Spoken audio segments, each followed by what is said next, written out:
Hi, well, here I am at a very rare occasion, which is going live. Because anyone who knows me and knows me quite well will know that lives are not my favourite thing.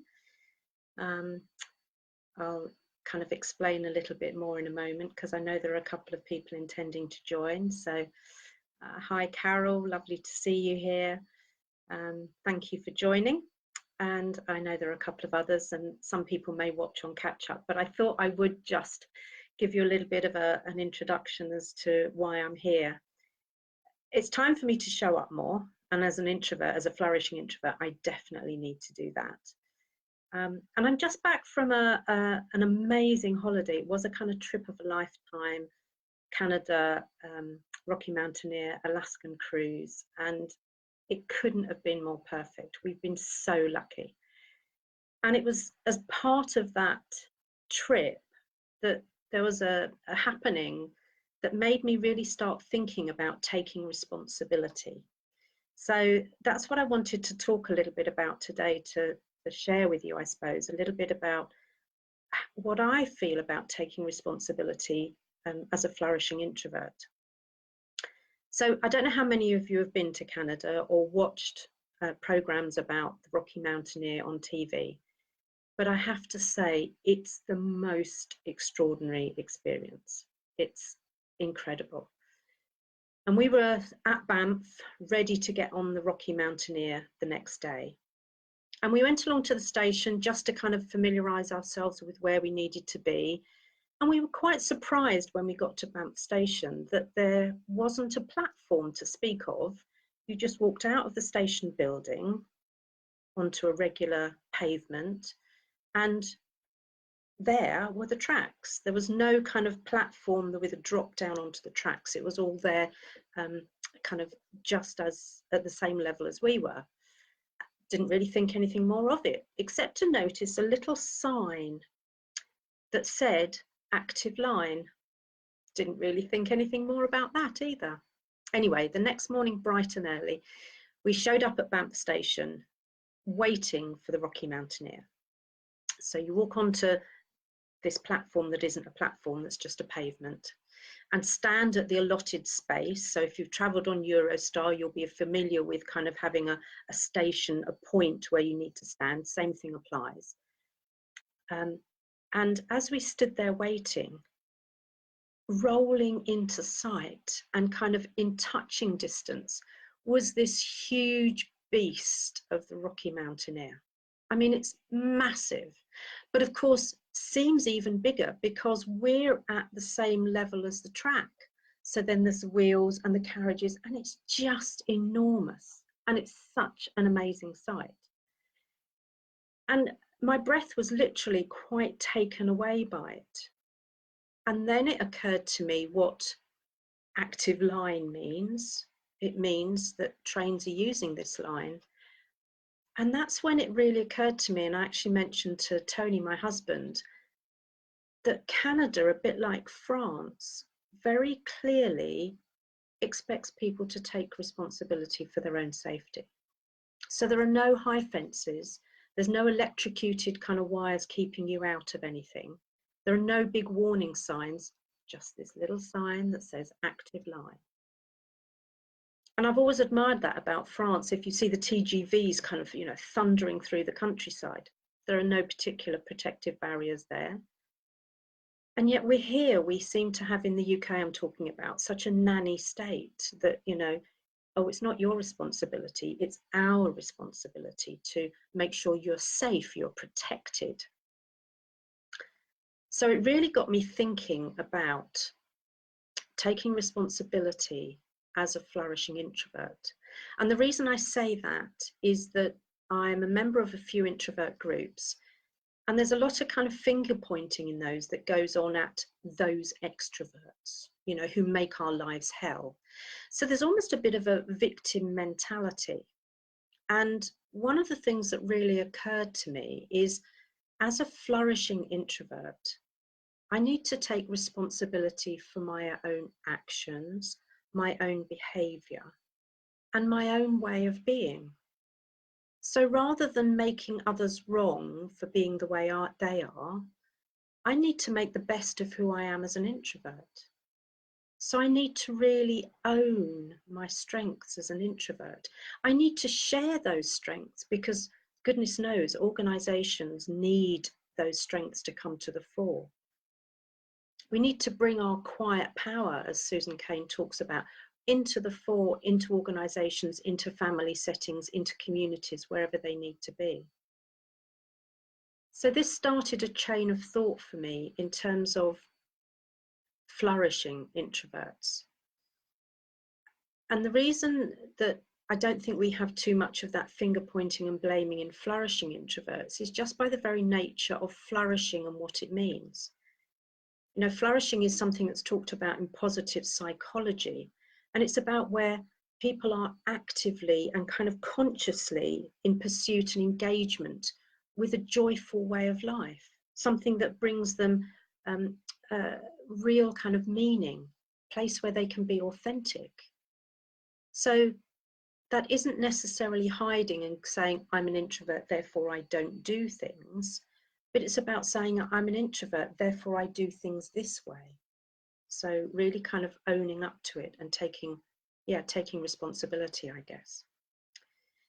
So we know that flourishing is a process, it's not a destination. It requires active participation, it's not a passive thing.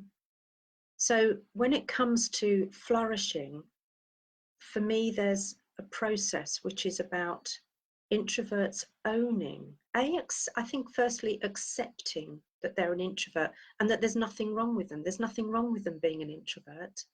It's just a preference we have. It's just about how we need to recharge. We can still engage in sort of many of the social things, but in the way we like to, rather than actually just saying, oh, I don't do that because I'm an introvert. I can see Maria's here now. Hi, Maria, nice to see you. So flourishing is a process. Flourishing requires us to take action, not to be passive. Flourishing requires that we let people know where our boundaries are. We let people know what we expect, what we need.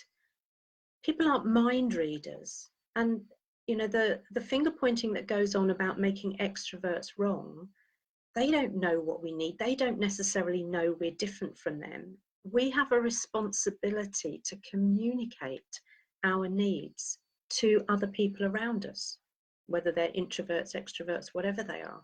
But we need to let people know. So we need to, accept that we're an introvert and that there's nothing wrong with that. There's nothing wrong with us. We don't need fixing. We don't need rescuing. We don't need to hide behind it either.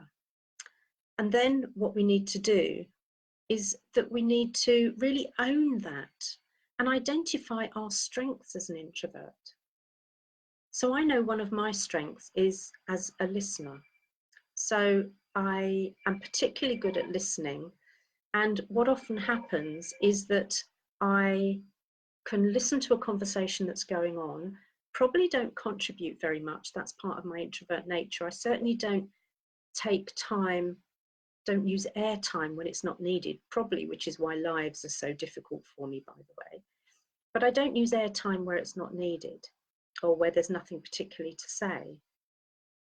But at the end of a conversation, I can usually summarize. I can usually bring people's attention to something that was missed. So I have particular strengths because of my ability to listen. One of my other strengths is around not engaging in drama. I don't do drama. So I can see very rationally and sometimes unemotionally what's going on, which means that the drama isn't perpetuated. So we have a way of calming a situation. I've been called a very calm presence, and I think that's an amazing strength or power as an introvert. So we have to kind of own our introversion. We have to understand what our strengths are, and then get out there and use and communicate those strengths. Really help people understand that we bring something different to a party. Maybe not literally a party, but a work situation, a meeting, whatever it happens to be, a family. I'm always the quietest one in my family. There's lots going on around me all the time. And in the family I'm a bit distanced from, usually massive drama, which I don't do. So I'm usually one of the quieter ones, and people come to me because of that quiet. So in the same way that in Canada and in France, there aren't these massive protective fences that keep you from an active rail line, because we're expected to take responsibility for ourselves.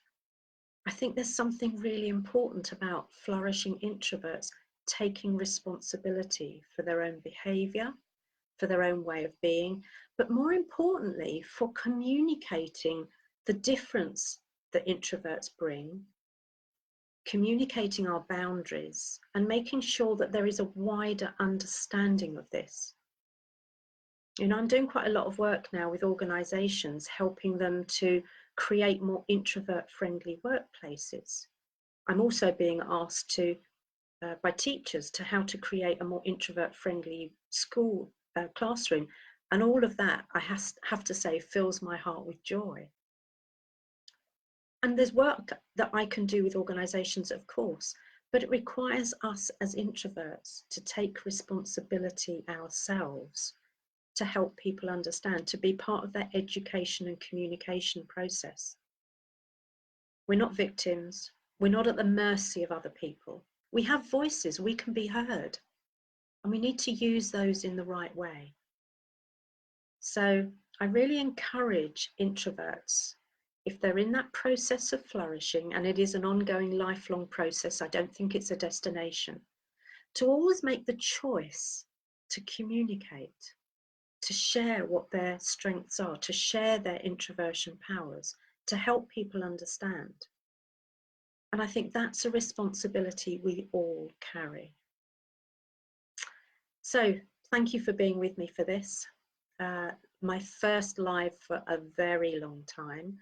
And I'm thinking maybe not my last. So I'm planning on doing lives more regularly. And if you want to know more about the process of flourishing, on my website, which is flourishingintroverts.com, you'll find some of my musings. It's what I call my blogs, and there's one there about flourishing as an introvert. And of course, you can always take the what type of introvert are you questionnaire, which is very simple. It's www.yourintroverttype.co.uk, and that will start you on the road of understanding your introvert strengths. Lovely to see you here, and I hope to see you again. Bye.